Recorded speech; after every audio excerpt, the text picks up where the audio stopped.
शङ्करांश भूम शङ्करार्यपीठसद्गुरून् शुद्धसत्त्वभासुरान् सुवर्त्मनीतभूसुरान् सर्वभूतसौख्यदान् क्षमाकरान् यतीश्वरान्. श्रीगुरुभ्यो नमः. श्रुतिस्मृतिपुराणानाम् आलयं करुणालयं नमामि भगवत्पादं शङ्करं लोकशङ्करं. सदाशिवसमारम्भां भगवत्पादमध्यमाम् अस्मदाचार्यपर्यन्तां वन्दे गुरुपरம்பராம். அஸ்தாமலிகை பாஷ்யத்தில் 6வது ஸ்லோகத்துக்கான பாஷ்யம் பார்த்துட்டுருக்கோம். ஏகோ விபாதி ஸ்வதசுத்த சேதான்னு ஆரம்பிக்கிறது. அதில் நித்யோபலப்தி ஸ்வரூபோகம் ஆத்மா அப்படின்னு ஒரு ஸ்லோகத்துலேயும் சொல்லி அந்த ஆத்மஸ்வரூபத்தை சொல்கிறார். இதில் அந்த ஜீவன் முக்தன் அப்படின்னா யார் அப்படின்னு இப்போ ஒரு விசாரம் ஆரம்பிக்கிறார். ஏன்னா இது எல்லாருக்குமே வேதாந்தம் படிக்கும்பொழுது எல்லாருக்குமே மனசில் இந்த ஒரு ஜிக்ஞாசா இருக்கும். இப்போ இந்த ஞானம் வந்ததுக்கப்புறம் நமக்கு என்ன ஆகும், இது எல்லாமே விட்டு போயிடுமா? கௌடபாதாச்சாரியர் என்ன சொல்கிறார் காரிக்கையில், அபயே பயதர்ஷினக, மனசே நாசமாயிடும்னு சொல்கிறது சாஸ்திரம். மனசே போயிடுச்சுன்னா அப்போ என்ன ஆகும்? மனசுனால தானே நம்ம எல்லாம் பண்ணுறோம். நான்றதே மனசுன்னு தானே நம்ம இப்போதைக்கு நமக்கு ஒரு அடையாளம் வச்சுருக்கோம். அந்த மனசு போயிடுச்சுன்னா என்ன ஆகும்ன்ட்டு ஒரு பயம் வந்துடும். நன்னா யோசித்து விசாரம் பண்ணும்பொழுது மனசு இல்லாத நிலைமையை கற்பனையே பண்ண முடியாது. ஏன்னா கற்பனைன்றது மனசுனால தான் நடக்கிறது. அந்த மனசு இல்லைன்றது மனசு எப்படி கண்டுபிடிக்க முடியும்? அது தெரியவே தெரியாதுல்ல. நான் தூங்கும்போது எப்படி இருக்கேன், கண்ணு மூடிட்டா எப்படி இருக்கேன் நான் நம்மளால் பார்க்க முடியுமோ? பார்க்க முடியாது. அதுபோல் மனசு இல்லாத நிலைமையை எப்படி இருக்குன்னு மனசால் அறியவே முடியாது. அப்போ அந்த நிலைமை வரும்போது எல்லாமே விட்டு போனால் போல் ஒரு சூன்யம் போல் இருக்கும். அதை பார்த்து பயம் வருமா? விசாரம் பண்ணி அதை முக்திக்கு முயற்சி பண்ணுறவாளுக்கு. அதை கௌடபாதாச்சாரியர் பரியாசமாக சொல்கிறார், அபயே பயதர்ஷினக, அபயமான அந்த ஆத்ம நிலையை பார்த்து முக்தி நிலையை பார்த்து பயப்படுற ஆளை வாழலாம் அப்படின்னு சொல்கிறார். எல்லாருக்கும் அந்த ஒரு இது இருக்கும். ஞானம் வந்தால் நமக்கு என்ன ஆகும், இது போயிடுமா அது போயிடுமா, அப்போ எனக்கு இதெல்லாம் தெரியுமா, ஞானிக்கு சொப்னம் வருமா, ஞானி அழுது பார்த்துருக்கனே அவர் ஏன் அழறார், ஞானிக்கிட்ட யாராவது இந்த மாதிரி இதெல்லாம் சொன்னாலும் அவர் எப்படி கேட்டுப்பார், இப்படி எல்லாம் ஒரு இருக்கும். ஞானியாக இருந்தால் என்ன பண்ணுவார் அப்படின்ட்டு.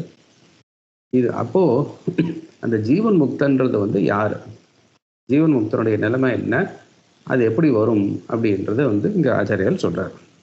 ஜீவன் முக்தனுடைய லட்சணம் என்னன்றது பகவத்கீதையில் அழகா ஸ்தித பிரஜ்ஞஸ்ய கா பாஷான்னு 2வது அத்தியாயத்துலையும் குணாதீத லட்சணமும் கீதையில் இருக்குது. ரொம்ப ஸ்பஷ்டமாக இருக்குது. அது இல்லை இங்கே ஜீவன் முக்தினே ஒன்று வருமோ வராதோ அப்படின்னு. சில சாஸ்திரக்காரெல்லாம் என்ன பண்ணியிருக்கா, சில கேள்விக்கு பதில் சொல்கிறதுக்கு கஷ்டமாக இருக்குன்றதுனால ஜீவன் முக்தின்னு ஒன்றும் பெருசாக ஒத்துக்க வேண்டாம், விதேக முக்தி தான். விதேக முக்தினா இந்த சரீரம் விழுந்து மரணானந்தரம் அதுக்கப்புறம் அவனுக்கு எல்லா அஜ்ஞானம் அதெல்லாம் போயிடுறது, அதனால் அதுதான் முக்தின்னு ஒரு பட்சம் சொன்னவாளும் இருக்கா. அது சும்மா அதாவது கேள்விக்கு பதில் சொல்கிறதுக்காக அந்த மாதிரி சொன்னது. அதெல்லாம் இங்கே வருது, அது பார்ப்போம். ஏன் ஜீவன் முக்தி ஒத்துண்டா என்ன கஷ்டம், ஒத்துக்கலைன்னா என்ன கஷ்டம் அப்படின்னு ஜீவன் முக்தின்னு ஒன்று இருக்குதுன்னு ஆச்சாரியால் இங்கே சாதிக்க போகிறார். அது ரொம்ப முக்கியமான விவகாரம்.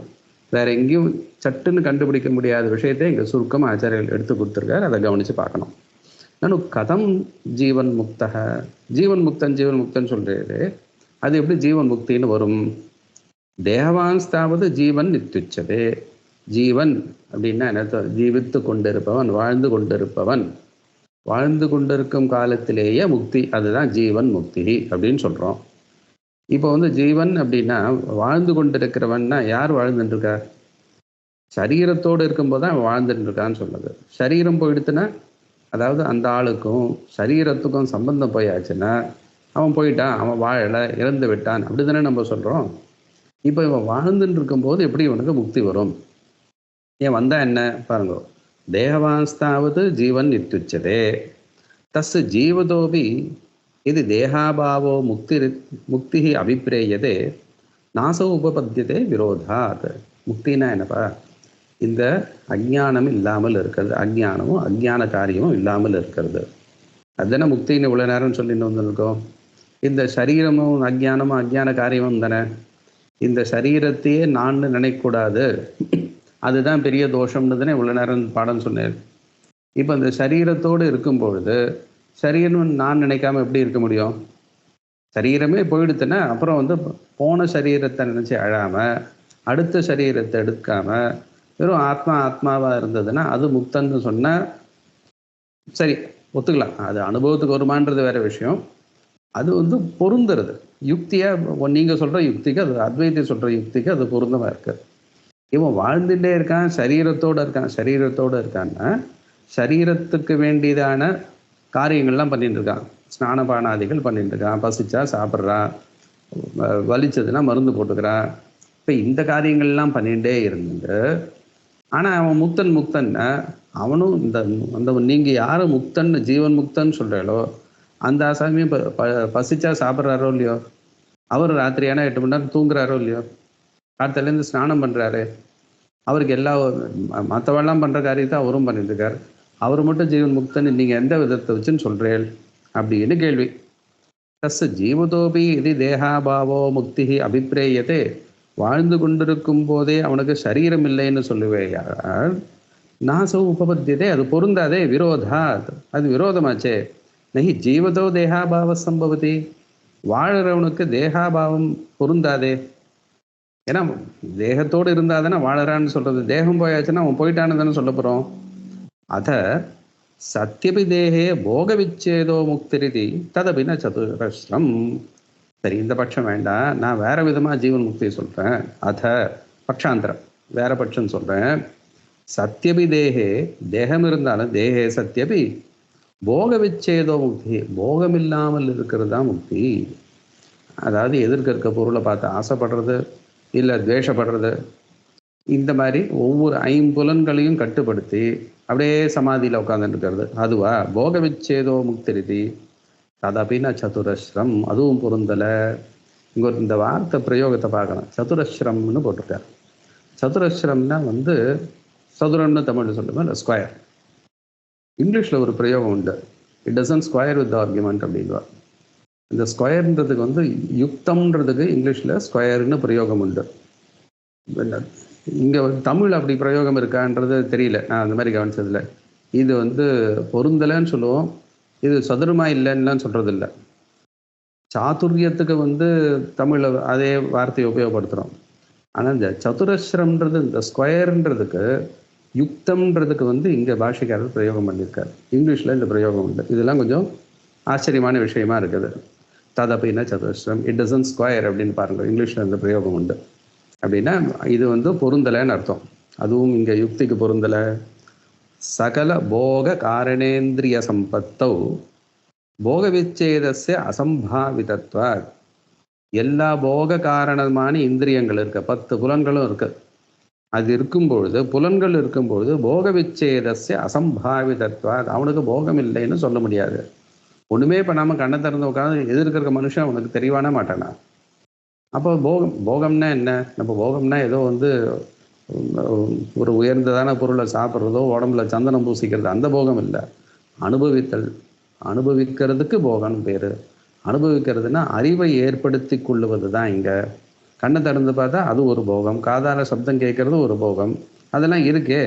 இப்போ கண் இருக்கு, காது இருக்குன்னா இவன் வந்து இவனுக்கு எதுவும் தெரியாது, இவனுக்கு அறிவே வராதுன்னு சொல்ல முடியுமா? போக விச்சேதஸ்ய அசம்பாவிதத்வாத். இவர் சரி, நான் வேற மாதிரி சொல்லி பார்க்குறேன். இப்போ அப்படி கிடையாது. நித்யாஜான நிபந்தனோ ஹி போக தஸ்ய சமயஜானேன நிவத்தத்வாத் போக விச்சேத இது சேத். போகம்ன்றது வந்து மித்யாஞானத்தினால தான், பொய்யான அறிவுனால தான் வரும். இந்த சரீரத்தை நான் நினைக்கிறதுனாலேயும் மனசை நான் நினைக்கிறதுனாலேயும் வரும். தஸ்ய சமயஜானேன, இவரோ ஞானி, இவருக்கு சரியான அறிவு வந்ததுனால, அந்த ஆத்ம தத்துவ ஞானம் வந்ததுனால போக விச்சேத, அதனால இவருக்கு போகம் கிடையாது அப்படின்னு சொல்லுவேனால், ந பாதிதஸ்யாபி வித்யாஜானஸ்ய த்விச்சந்திராதி ஜானவது அனுவிருத்தியபியுபகமாத். வித்யாஜான வந்து போயிடுத்துன்னு வச்சுக்கோங்க, சமயஜானம் வந்திருக்கு, நான் அது இல்லைன்னு சொல்லலை. நித்யாஜானம் வந்து முழுக்க போயிடுத்த, முழுக்க போகலை. ஏன்னா எப்படி த்விச்சந்திர ஜானம், இப்போது கண்ணில் ஒரு திமிர தோஷம் இருந்ததுன்னா ஒரே சந்திரனை வந்து 2ஆக தோணும். அவருக்கு வந்து தெரியும் சமயக் ஞானம் என்ன, ஆகாசத்தில் ஒரு சந்திரன் தான் இருக்காருன்னு அவருக்கு நன்னா தெரியும். இருந்தாலும் அவருக்கு பார்க்கும்போது ரெண்டு தெரியறது. இந்த காமால கண்ணன்னு சொல்லுவாரோ இல்லையோ, மஞ்ச காமால வந்ததுன்னா பார்க்கறதெல்லாம் மஞ்சளாக தெரியும். அவனுக்கு தெரியும் பால் வெளுப்பாக தான் இருக்குது, சங்கம் வெளுப்பாக தான் இருக்குன்னு தெரியும். இருந்தாலும் அது மஞ்சளாக தெரியறது. அவனுக்கு தெரியும் என்ன தெரியும், என்கிட்ட இருக்கிற தோஷத்தினால இது மஞ்சளாக தெரியறது, ஆனால் இந்த பொருள் வெளுப்பு தான் அப்படின்னு சமயக் ஞானம் இருந்தாலும் அந்த தோஷம் வந்து அனுவருத்திக்கு வருதோ இல்லையோ. அதுபோல ஆகாசத்தில் ரெண்டு சந்திரன், ஒரு சந்திரன் தான் இருக்கு. இப்போ எனக்கு கண்ணில் இருக்க தோஷத்தினால ரெண்டா தெரியறதுன்னு அந்த சமயக் ஞானம் இருந்தாலும் அந்த மித்யாஜான அனுவருத்தி இருக்கோ இல்லையோ, அந்த அனுபவம் அனுவருத்திக்கிறதோ இல்லையோ, அது போலன்னு அப்படி தானே உங்கள் புஸ்தகங்கள்லாம் நீங்கள் அதை தானே உதாரணமாக கொடுத்துருக்கேள், திருஷ்டாந்தமாக அதானே சொல்லியிருக்கேள். அப்படின்னா மித்யா ஞானம் வந்து கொஞ்சம் அனுவருத்திக்கிறது. இதுக்கு வந்து இன்னொரு திருஷ்டாந்தம் சொல்லுவார். எப்படின்னா, அந்த ஒரு பாத்திரத்தில் எண்ணெயை வச்சுருந்துருக்கோம், அதை இன்னொரு பாத்திரத்தில் மாற்றியாச்சு. இதில் இருக்க மொத்த எண்ணெயும் அதில் போகாது, அது வந்து இதில் கொஞ்சம் ஒட்டிகிட்டே இருக்கும். அந்த எண்ணெயை போக்கடிக்கிறதுக்கு வேறு சாதனம் தான் கொண்டு, நீங்கள் எவ்வளோ நேரம் கவுத்து வச்சாலும் எந்த பாத்திரத்தில் முதல்ல எண்ணெய் இருந்ததோ அந்த எண்ணெய் பசுக்கு அதை விட்டு போகவே போகாது. நீங்கள் வேறு எதாவது போட்டு தேய்ச்சா தான் போகும். அதுபோல் இவனுக்கு வந்து அஞ்ஞானம் போனாலும் அந்த தைல பாண்டத்தில் இருக்கக்கூடியதான தைலம் போல் அது கொஞ்சம் நேரம் அது வந்து இவனுக்கு ஒட்டின்னு தான் இருக்கும். அது என்ன பண்ணும், இவனுக்கு மரணானந்தரம் இந்த உபாதி எல்லாம் போகும்போது அப்போ தானாக போயிடும் அப்படின்னு உங்கள் புஸ்தகம்லாம் சொல்லியிருக்கேன். அப்போ அனுவருத்தி அபியுபகமாக, அதாவது நீங்கள் ஒத்துருக்கேளே அந்நியதா தேகவானேவ நஸ்யாத், அது எல்லாமே போயிடுத்துனா, அதாவது மித்யாஜானம் முழுக்க போயிடுத்துனா இவனுக்கு சரீரமே இருக்காது. ஏன்னா சரீரம் எப்படி உண்டாச்சு, கர்மாவனால உண்டாச்சு. கர்மா எதனால் உண்டாச்சு, அஞ்ஞானத்தினால உண்டாச்சு. எல்லா அஞ்ஞானம் போயாச்சு. அப்படின்னா எப்படி ஒரு நூல்னால் பண்ண வேஷ்டி ஒவ்வொரு நூலையும் தனியாக எடுத்து போட்டு இல்லை நூல் எல்லாம் எரிஞ்சா அப்போ அந்த வேஷ்டி தானே எரிஞ்சதா தானே கணக்கு. அப்போது அஞ்ஞானம் எல்லாமே போயாச்சுன்னா அஞ்ஞான காரியமான சரீரமும் போயிடும். தேகவானேவ நஸ்யாத், அவனுக்கு சரீரமே இருக்காது. அதையேவ விதுஷாம் ஜனகாதீனாம் ராஜ்யாதிகம் ஸ்ரூயதே. அதனால தான் வித்வான் ஆகிய ஜனகர் முதலியவர்களுக்கும் ராஜ்யம் இருக்குன்னு வேதமே சொல்கிறதே. அவள் ராஜ்ய பரிபாலனம் பண்ணுறான்னு, ராஜ்ய பரிபாலனம் பண்ணுறான்னா அவள் வந்து இந்த ராஜ்யம் நமது, இது எதிராளி, இதுக்கு யுத்தத்துக்கு போகணும், இது யுத்தத்துக்கு போக வேண்டாம் அப்படிலாம் வந்து தனது இல்லாததுன்னு அவள் பிரித்து தானே துவைத்தத்தோடு தானே பேசுகிற. அஞ்ஞானம் இருக்கும் இல்லையா அவளுக்கு. அப்போது நீங்கள் சொல்லக்கூடியதான ஞானின்னு யார் சொல்கிறாளோ அவளுக்கு கொஞ்சம் வித்யா ஞானம் இருக்குது. ஸ்ருதிரபி தேகவதோ போக விச்சேதம் பிரதிஷேததி. அது மட்டும் இல்லை, சரீரம் இருந்ததுன்னா அவனுக்கு போகம் விடவே விடாதுன்னு தானே ஸ்ருதி சொல்கிறது. நகவை சரீரஸ்ய சத பிரியா பிரியோர் அபஹிதர் அஸ்தி. நகவை இல்லவே இல்லை, என்னது சரீரஸ்ய சதக, சரீரத்தோடு கூடியிருக்கிறவனுக்கு பிரியா பிரியோ, பிரியம் அப்பிரியம் இவைகள் இரண்டிலிருந்தும் அபஹதிர் விடுதலை இல்லவே இல்லை. அதை சரீரம் இருக்கிற வரைக்கும் பிரியமும் அப்பிரியமும் அவனுக்கு வந்துட்டு தான் இருக்கும். அப்படி தானே சொல்கிறது. அப்போ இவன் ஜீவன் முக்தன்னு சொல்கிறார். இவன் உயிரோடு, இவன் சரீரத்தோடு வாழ்ந்துட்டு இருக்கும்போது, ஜீவன்னா சரீரத்தில் இருக்கிறது, சரீரத்தோடு இருக்கும்போது இவனுக்கு பிரியம் அப்பிரியம் வந்துட்டு தான் இருக்கும். அப்போ அது முக்தின்னு சொல்லவே முடியாது. தஸ்மாத் அயுக்தா ஜீவன் முக்திரிதி. அதனால ஜீவன் முக்தின்றது பொருந்தவே பொருந்தாது. நீங்கள் என்ன வச்சுட்டு எதை வச்சுன்னு பேசிட்டு இருக்கேள் அப்படின்னு கேள்வி. அத்ரோச்சதே. அப்போ இங்கே இந்த விஷயத்தில் சொல்கிறேன் பாருங்க. ஜீவதஸ்தாவது தத்துவஞானம் உற்பத்தித்தே நது மிருதஸ்ய. முதல்ல இந்த விஷயத்தை புரிஞ்சுக்கணும். நான் யார் சொல்கிறேன் இப்போது, முக்தன்னா வந்து அவன் என்ன பண்ணுறான்றதெல்லாம் போட்டோம். அஞ்ஞானம் இருக்கிற வரைக்கும் பத்தன், ஞானம் வந்தால் முக்தன். ஏன்னா ஞானத்தினால முக்தி, முக்திக்கு ஞானம் ஒன்று தான் சாதனை. இப்போ அதை சொல்கிறதுக்கு தான் இங்கே இவ்வளோ நேரம் ஆரம்பிச்சது. இப்போ வந்து ஞானம் யாருக்கு வரும், தத்துவ ஞானம் யாருக்கு வரும் அது பாரு. முதல்ல உயிரோடு இருக்கிறவனுக்கு வருமா இல்லை செத்து போனவனுக்கு வருமா? உயிரோடு இருக்கிறவனுக்கு ஞானம் வந்தாச்சுன்னா இப்போ ஞானி யார், ஞானி முக்தன் ஒன்றுன்னு வச்சுப்போம். இப்போ ஒன்று தான். இப்போ முதல்ல ஞானி யாருன்னு சாதிக்கிறார், அவன் தான் முக்தன்னு சொல்ல போகிறார். அவன் உயிரோடு இருந்தான்னா அவன் ஜீவன் முக்தன். அப்போ மற்ற கேள்விக்கெல்லாம் பதில் அப்புறம் சொல்லலாம். இதுதான் வந்து இந்த விசாரத்தினுடைய சைலி இப்படி போகிறது. அதாவது ஞானி தான் முக்தன், அவன் வந்து எப்படி இருப்பான்? இப்போ இந்த கேட்ட கேள்விக்கு என்ன பதில்? இப்படி போகிறதுன்னு வச்சுக்கோங்களேன். இப்போ பாருங்கள், அவர் கேட்குறாரு, முதல்ல ஞானம் யாருக்கு வரும்? உயிரோடு இருக்கிறவனுக்கு தானே வரும். அப்போ அவன் தானே ஞானி. முதல்ல அதை பார்ப்போம். ஜீவதஸ்தாவது தத்துவஞானம் உற்பத்தியதே. உயிரோடு இருக்கிறவனுக்கு தத்துவஞானம் உண்டாகும். நது மிருதஸ்ய. போனவனுக்கு தத்துவஞானம் வராது. அது நீயே ஒத்துக்க மாட்ட. ஒன்று. சமதமாதேஹே ஸ்ரவண மரணாதேஷ்ச ஞானஹேதோஹோ மிருதஸ்ய அசம்பவாத். இந்த ஸ்ரவண மரணாதிகள் இருக்குது. சிரவணம், மரணம், நிதித்தியாசனம்னு இந்த ஞானத்துக்கு சாட்சாத் காரணம் இருக்குது. சமதமாதிகள் அதுக்கு சககாரி காரணம் இருக்குது. இவைகள்லாம் மிருதஸ்ய அசம்பவாத். பிராணம் போனவங்ககிட்ட போய் நீ சமந்தமம், உபரதி, திதிக்ஷா இதெல்லாம் கடைபிடிக்கணும், தினம் சிரவணம் பண்ணணும், மரணம் பண்ணணும் அப்படின்ட்டு உயிர் போனவன்கிட்ட யாராவது சொல்லுவாளா? எந்த வேதமாக சொல்லுமா? மிருதஸ்ய அசம்பவாத். அதையேவகி விதுஷாம் யாக்ஞவல்கியாதீனாம் சந்நியாச சூயதே.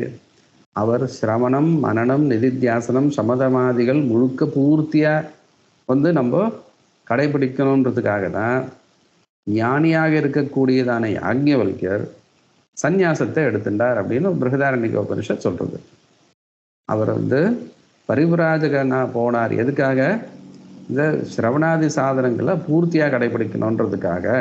சமாதிகள் அவருக்கு முழுக்க சித்திக்கணுன்றதுக்காக. கிரகஸ்தனாக இருக்கிற வரைக்கும் அவரால் அவருக்கு ஞானம் வந்தாலும் அது பூர்த்தியாக இல்லைன்றதுனால அவர் சந்நியாசத்தை எடுத்துக்கொண்டார்னு உபனிஷத் சொல்கிறது. அதனால் என்ன ஆகுது? உயிரோடு இருக்கிறவாளுக்கு தான் இந்த சாதனம்னாச்சு.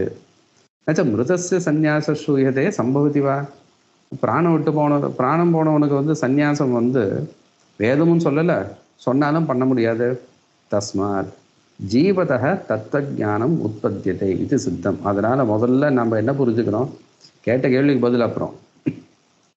ஞானம் யாருக்கு வருது? முதல்ல ஜீவதः, உயிரோடு இருக்கிறவனுக்கு. மரணானந்தரம் ஞானம்ன்ற கதையே கிடையாது. ஜீவதः தத்துவஞானம் உற்பத்தியதே இது சித்தம். சரி, தத்துவஞானம் வந்து அதனால் என்ன லாபம்? ஆத்ம ஜானாதேவ முக்தி இது சித்தா. ஆத்ம ஜானம் வந்து அதுதான் முக்தி. ஆத்ம ஜானாத் முக்தி இல்லை, ஆத்ம ஜானாதேவ முக்தி. ஆத்ம ஜானம் ஒன்றுத்தினால மட்டும்தான் முக்தி, வேற எதுவுமே தேவையில்லை. சித்தா ஜீவன் முக்தி. அதனால் என்னாச்சு? இவருக்கு உயிரோடு இருக்கிறவனுக்கு தான் ஞான சாதனம் கடைபிடிக்க முடியும். ஒன்று, ஞான சாதனத்தை யார் கடைபிடிக்க, சாதனம் இருந்தால் தானே சாத்தியம் வரும். ஞான சாதனத்தை யார் கடைபிடிக்கிறானோ அவனுக்கு தான் ஞானம் வரும். ரெண்டு, ஆத்ம ஜானத்தினால மட்டும்தான் முக்தி. அதனால் ஞானம் வந்தால் முக்தி. மூணு. எப்படின்னு படிப்படியாக 3 படியில் கொண்டு போயிட்டு முக்தியில் நிறுத்திட்டார். இது புரிஞ்சதோ இல்லையோ? முதல்ல இவனுக்கு என்ன வரணும்? ஞான சாதனம். அது யாருக்கு வரும்? ஜீவன் உயிரோடு இருக்கிறவனுக்கு வரும். ஞான சாதனத்தினால ஞானம் வரும். யாருக்கு வரும்? உயிரோடு இருக்கிறவனுக்கு வரும். ஞானத்தினால தான் முக்தி. ஞானம் வந்ததுனால இவன் முக்தனாயிட்டான். யார்? ஜீவன் உயிரோடு இருக்கிறவன் தான் முக்தனாயிட்டான். தஸ்மாத் ஜீவதஸ்தத்துவ ஞானம் உற்பத்தியதே இது சித்தம். ஆத்ம ஜானாதேவ முக்திரிதி சித்தா ஜீவன் முக்தி. இதுக்கு அவன் 2 வாக்கியம் காமிச்சா நம்மளும் காட்டுவோம். சயோகவை தத் பரமம் பிரம்மவேத பிரம்மைவ பவதி. யார் அந்த பிரம்மத்தை தெரிஞ்சுக்கிறானோ அவன் பிரம்மமாகவே ஆகிவிட்டான். அதன பிரம்மபாவம் தானே மோட்சம். பிரம்ம விதாப்னோதி பரம் இத்தியாதி ஸ்ருதிபிய. இந்த மாதிரி ஞானத்தினால மட்டும்தான் முக்தின்னு இந்த ஸ்ருதிகள்லாம் சொல்றது. இருக்கட்டும், நன்னு ஞானஸ்ய மோட்ச பலகத்வே ஸ்ருதிஷு சககாரியந்தரம் பிரதீயத்தே இது சேத். இப்போ முக்கியமான விஷயத்தை விட்டான். ஞானாதேவ முக்தின்னு சொன்னாரோ இல்லையோ? இல்லை, ஞானத்தினால மட்டும் முக்தி. ஞானம் வேணும், ஆனால் கூட மற்ற சில சககாரி காரணங்கள் அவைகளும் வேணுமே. சககாரியந்தரம் பிரதீயத்தை இது சேத்ன ஞானமாத்திரஸ்ய ஸ்ரவணாத்.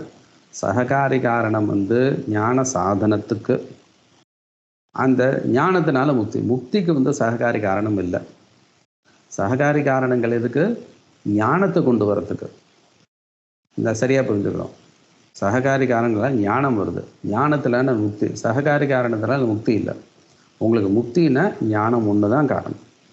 இது சககாரி காரணம். ஞானத்தை கொண்டு வரதுக்கு நிறைய சாதனங்கள் மாறலாம், ஆளுக்கு தகுந்த போல மாறலாம். நனு ஞானஸ்ய மோட்சபலகத்வே ஸ்ருதிஷு சககாரியந்தரம் பிரதீயதே இது சேத்ன ஞானமாத்திரஸ்ய ஸ்ரவணாத். ஞானம் மட்டும்தான் அங்கே படிக்கப்பட்டிருக்கு. வித்யதே ஹிருதய கிரந்தி இது, வித்யதே ஹிருதய கிரந்தி சித்தியந்தே சர்வ சம்சயாக க்ஷீயந்தே சாஸ்ய கர்மாணி தஸ்மின் திருஷ்டே பராவரே.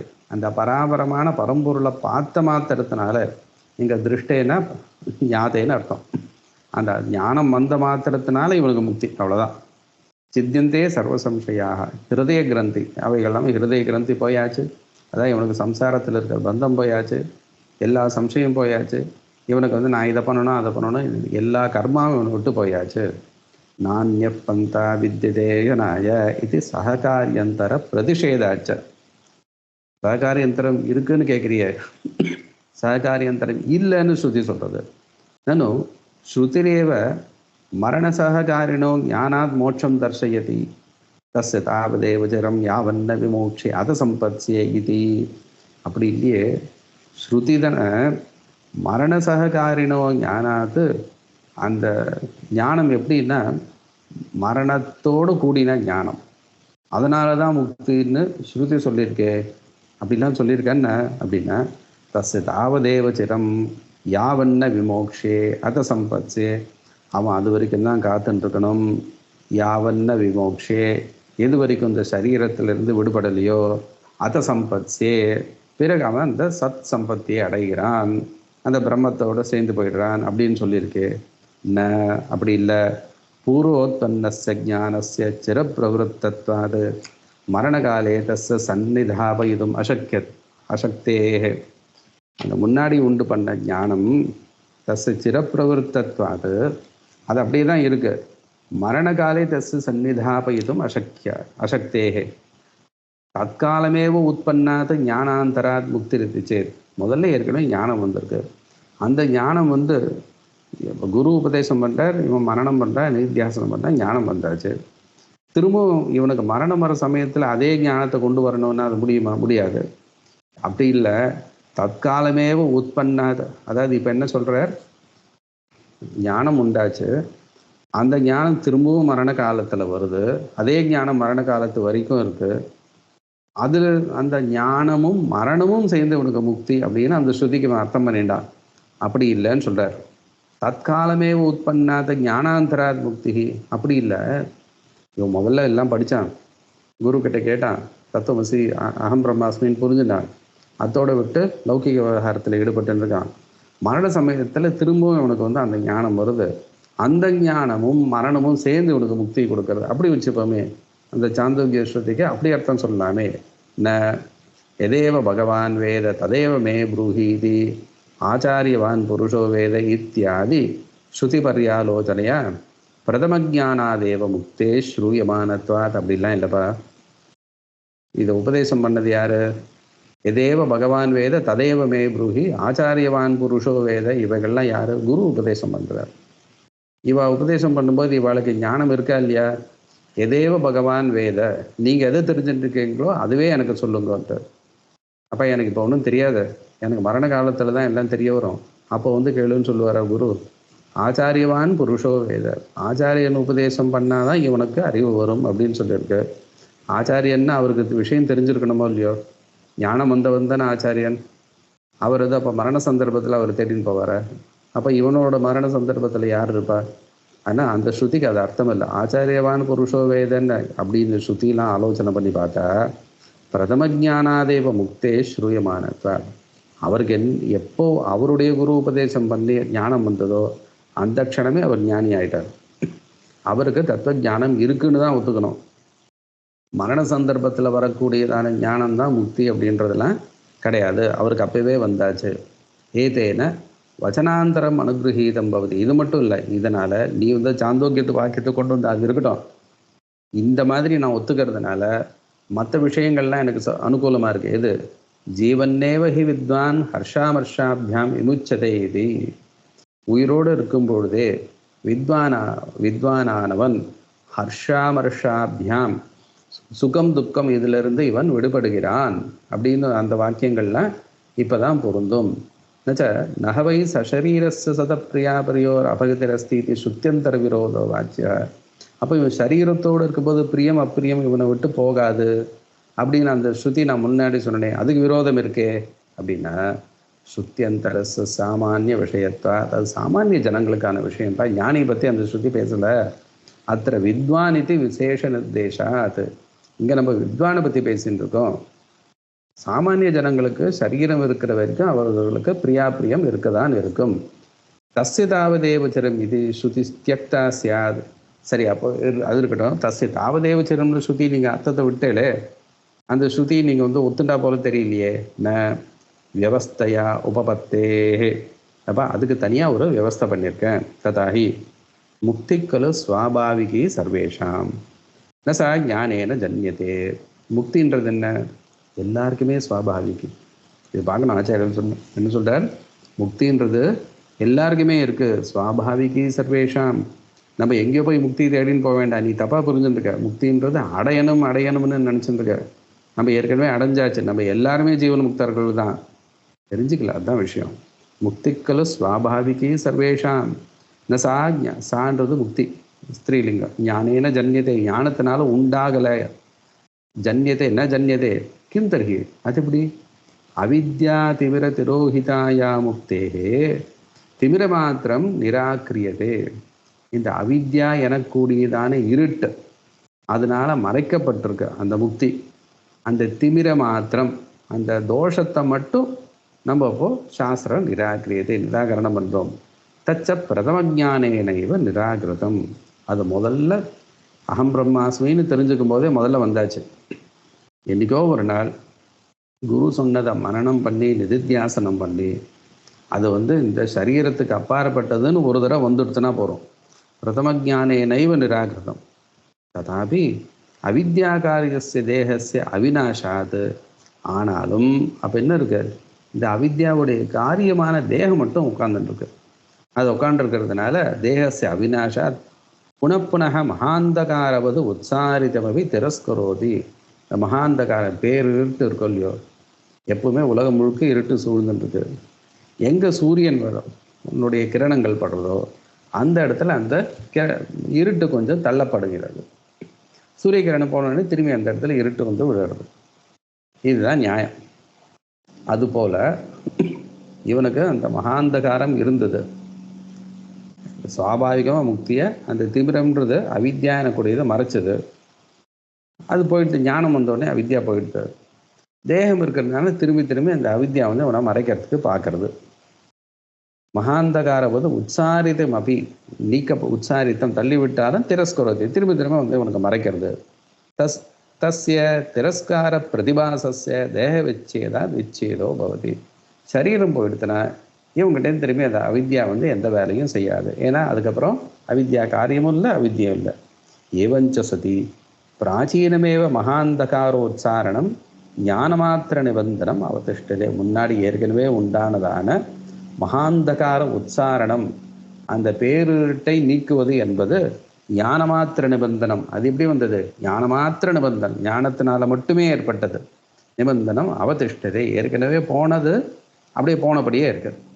யதா சூரியோதயேன மகாதிமிர உச்சாரணே கிருதேபி, சூரியன் வந்ததுக்கப்புறம் அந்த பேருட்டு உச்சாரணேபி நீக்கப்பட்டாலும் சத்ராதிகிருதஸ்ய திமிராபாசஸ்ய சத்ராதி விகமே விகம. அந்த இருட்டு போயாச்சு, கொடை பிடிச்சுருக்கோம், திரும்பி அந்த இடத்துல நிழல் வருது. அப்போ இந்த போன இந்த நிழல் வந்திருக்கு, இது போன இருட்டு, அதாவது சூரிய உதயத்துக்கு முன்னாடி இருந்த இருட்டு அது போயிடுச்சு. அதனுடைய மிச்சமா இல்லை இது புது இருட்டா? பகலில் வந்து ரூமுள்ள வந்து கதவு சாத்திண்டு ஜன்னல்லாம் மூடிட்டா இருட்டாக இருக்கு. இந்த இருட்டு எதுக்கு? புது இருட்டா பழைய இருட்டா? இருக்கிறது ஒரு இருட்டு தான். அந்த சூரிய கிரணங்கள் வரும்போது அந்த இருட்டு நீக்கப்படுறது. அது கிரணம் போயிடுச்சுன்னா திரும்பி பழைய இருட்டே வந்து மூடிக்கிறது. கிருத்தேபி சத்ராதிகிருதஸ்ய திமிராபாசஸ்ய, இது வந்து திமிரம் இல்லை, திமிர ஆபாசம், இருட்டு போல.